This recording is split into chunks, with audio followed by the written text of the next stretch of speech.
Scan करते हैं वो लगा के मास्क वगैरह लगा के, और एमआरआई और पेट सीटी की इमेज भी इसमें फ्यूज हो जाती है।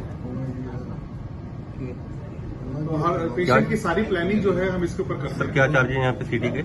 सीटी के हमारा आयुष्मान भारत में तो फ्री है, ये तो हमारा कॉम्प्रिहेंसिव है। जैसे 5,000 में सीटी भी हो गया, ट्रीटमेंट भी हो गया, पूरे महीने का ट्रीटमेंट हो गया। जिनके पास आयुष्मान भारत कार्ड नहीं है, अकेला सीटी कराना है किसी ने? नहीं, अकेला सीटी नहीं, ये सिर्फ उन्हीं पेशेंट के लिए यूज होता है जिनका ट्रीटमेंट होना होता है। ये मशीन के गर्म पानी में 60 डिग्री के आसपास, उससे ये बिल्कुल फ्लेक्सिबल हो जाती है। फिर ये पेशेंट के ऊपर फिक्स कर देते हैं बॉडी। ये इसलिए बनाई जाती है ताकि पेशेंट ट्रीटमेंट के टाइम फिक्स रहे, क्योंकि अगर थोड़ा सा हिलेगा तो हमारी रेडिएशन कहीं की कहीं चली जाएगी। तो ये फिर हमारा इमोबिलाइजेशन।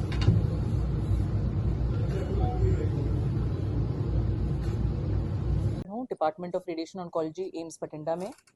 और मैं कुछ कहना चाहूँगी रेडियो सर्जरी के बारे में, जो यहाँ पे हमने फर्स्ट टाइम टेक्निक यूज़ की है। और यही नहीं, पूरे सारे के सारे गवर्नमेंट कॉलेजेस या हॉस्पिटल्स ऑफ पंजाब में ही फर्स्ट टाइम यूज़ हुई है ये।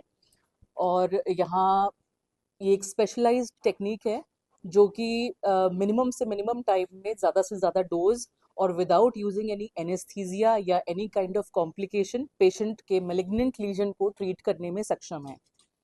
हमने अभी 2 पेशेंट्स को ट्रीट किया है, जिसमें से एक को बिनाइन लीजन है और एक को मैलिग्नेंट लीजन है।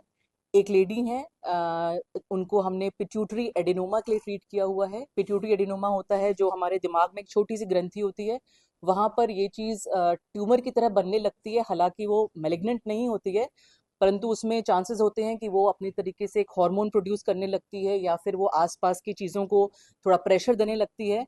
तो उसको हमने ट्रीट किया है रेडियो सर्जरी से। उसको हमने 5 सेके लगाए हैं उसको हमने, और उसके बाद हमने अभी अपने 3 महीने बाद स्कैन करके देखना है।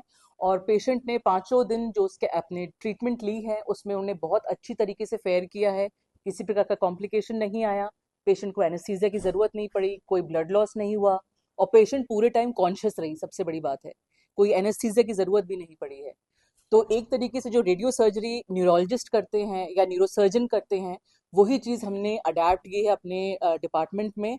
और चाहते हैं कि और से और पेशेंट इसका फ़ायदा लें। उसी प्रकार दूसरे पेशेंट जो हैं गुरजंट सिंह जी, जिनको हेपेटोसेलुलर कार्सिनोमा था, और इसका यूजुअल जो ट्रीटमेंट बाहर किया जाता है वो होता है टेस, जो कि काफ़ी महंगा होता है और जिससे लिवर के एंजाइम सारे डिरेंज हो जाते हैं और जिससे लिवर पे बहुत ज़रा प्रेशर और बहुत इफेक्ट पड़ता है।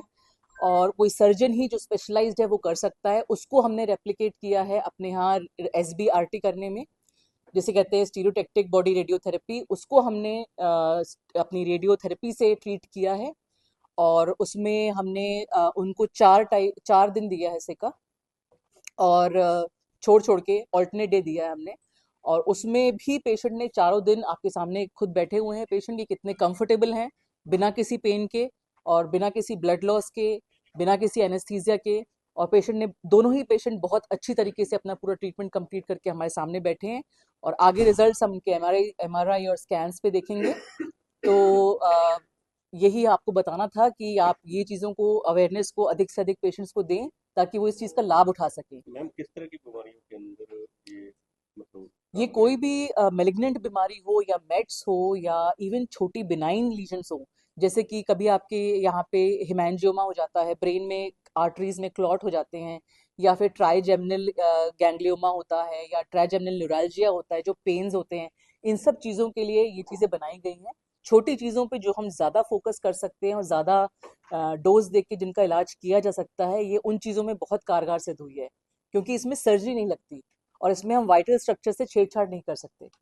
तो इसमें हम बहुत अच्छी तरीके से सिर्फ ऊपर से रेज देके ट्रीटमेंट किया जा सकता है, जो कि नॉर्मल पेशेंट्स को पता नहीं होता है और वो सर्जन्स के चक्कर में घूमते रहते हैं। इस तरह के ਜਿਹੜੇ ਮਰੀਜ਼ ਨੇ ਉਹਨਾਂ ਨੂੰ ਕੀ ਹੋਣਾ ਚਾਹੀਦਾ, ਕੀ ਲੱਛਣ ਨੇ ਮਤਲਬ ਚੀਜ਼?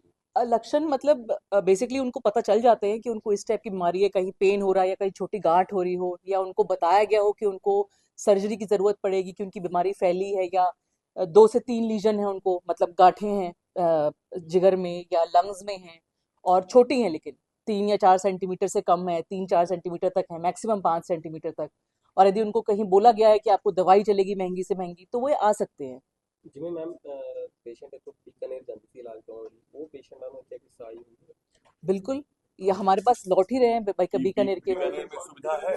नहीं बीका मेरे को समझ नहीं आया आपका पंजाबी वाला क्वेश्चन इसलिए नहीं रेडियो सर्जरी की सुविधा बीकानेर में नहीं है बल्कि बीकानेर के बिगाड़े हुए पेशेंट हमारे पास लौट रहे हैं यहाँ ਕਹਿ पे ਸਕਦੇ ਹਾਂ ਵੀ ਬੀਕਾਨੇਰ ਜਿਹੜਾ ਹੁਣ ਜਾਣ ਦੀ ਲੋੜ ਨਹੀਂ ਇੱਥੇ ਆ ਸਕਦੇ बिल्कुल बिल्कुल बिल्कुल बिल्कुल ਮੈਮ ਕਿਹੜੇ ਕੈਂਸਰ ਦੇ ਜ਼ਿਆਦਾ ਪੇਸ਼ੈਂਟ ਆ ਰਹੇ ਆ ਕਿਉਂਕਿ ਜ਼ਿਆਦਾਤਰ ਇਹ ਮਾਲਵੇ ਏਰੀਆ ਦੀ ਗੱਲ ਕਰਦੇ ਹਾਂ पेशेंट यहाँ पे देखिए बाकी जैसे हैं उसके हिसाब से ही पेशेंट यहाँ पर भी वैसे ही है उस टाइप के ही पेशेंट आते हैं यहाँ पर भी जैसे मेल्स में हमारे पास क्योंकि यहाँ माइग्रेंट लेबर्स अभी ज़्यादा आ रहे हैं उसकी वजह से टोबैको के पेशेंट्स और हेड एंड नेक कैंसर्स को रिलेटेड पेशेंट्स ज़्यादा आ रहे हैं हमारे पास में यदि हम नॉर्मल यहाँ की लोकल पॉपुलेशन पे ध्यान दें तो हमारे पास में liver cancers hepatobiliary cancers gall bladder cancers और कोलन कैंसर्स जैसा कि सर ने बताया वो आ रहे हैं हमारे पास में लेडीज में definitely breast cancer number 1 hold कर रहा है बट हाँ गर्भाशय के कैंसर्स और सर्वाइकल कैंसर्स भी हैं साथ ही साथ बट ईसोफेजियल कैंसर्स और हिपैटोबिलियरी दोनों में कॉमन आ रहे हैं ਕਾਰਨ ਕੀ ਮੰਨਦੇ ਜ਼ਿਆਦਾਤਰ ਕੈਂਸਰ ਦੇ कारण चेंज ऑफ लाइफस्टाइल है